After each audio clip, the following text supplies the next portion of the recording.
বাড়ির বানানো চাউমিন মানেই তো আলু ভাজা, তাই আলুটাকে কেটে এখানে ভাজা বসিয়ে দিয়েছি আর বাকি সব কিছু এখানে রেডি করে রেখে দিয়েছি। এদিকে পেঁয়াজ, রসুন, আদা, সস সব কিছু, চাউমিন সব কিছু রেডি করে এখানে আলু ভাজাটা বসিয়ে দিয়েছি। আর যেহেতু সবসময় তো আর রান্নাঘরে ঢোকা হয় না, তাই ভুল করে তেলটা একটু বেশি পড়ে গেছে। আমি এই ভাজা আলুর মধ্যে এক এক করে আদা কুচি দিয়ে ভালো করে এটাকে একটু কিছুক্ষণ ভেজে নেব আবার। আর ভাজা হয়ে গেলে ঠিকঠাকভাবে আদা কুচিটা দিয়ে তারপরে এর মধ্যে আমি আরও যা যা কেটে রেখেছিলাম সেইগুলোকে দিয়ে দেবো। এইটা ভাজা প্রায় হয়ে গেলে আমি এর মধ্যে দেবো, আর এর মধ্যে একটা শুকনো লঙ্কা দিয়েছিলাম আমি। তো এরপরে এর মধ্যে আমি দেবো একটু লঙ্কা কুচি, যেটা আমি কেটে রেখে দিয়েছিলাম আগে, আর সাথে রসুন কুচিটাকে আমি অ্যাড করে দেবো। এরপরে দুটোকে আমি ভালো করে আরও কিছুক্ষণ ভেজে নেব, যাতে এটা রসুনের যে কাঁচা গন্ধটা সেটা চলে যায়, একটা সুন্দর একটা সেন্ট বেরোয় সেই কারণে। তো এটাও ভাজা হয়ে গেলে এর মধ্যে আমি তারপরে অ্যাড করব পেঁয়াজ কুচি।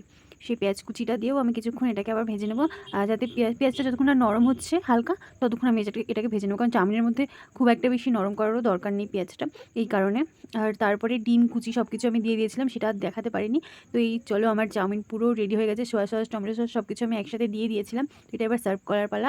সার্ভ করে তোমাদেরকে দেখাচ্ছি কেমন লাগছে। আর আমি কিন্তু খেয়েও ছিলাম, খেতে কিন্তু খুব ভালো হয়েছিল। তোমরা বাড়িতে এরকমভাবে ট্রাই করে দেখতে পারো। দেখা হচ্ছে আবার নেক্সট ব্লগে। সবাইকে টাটা।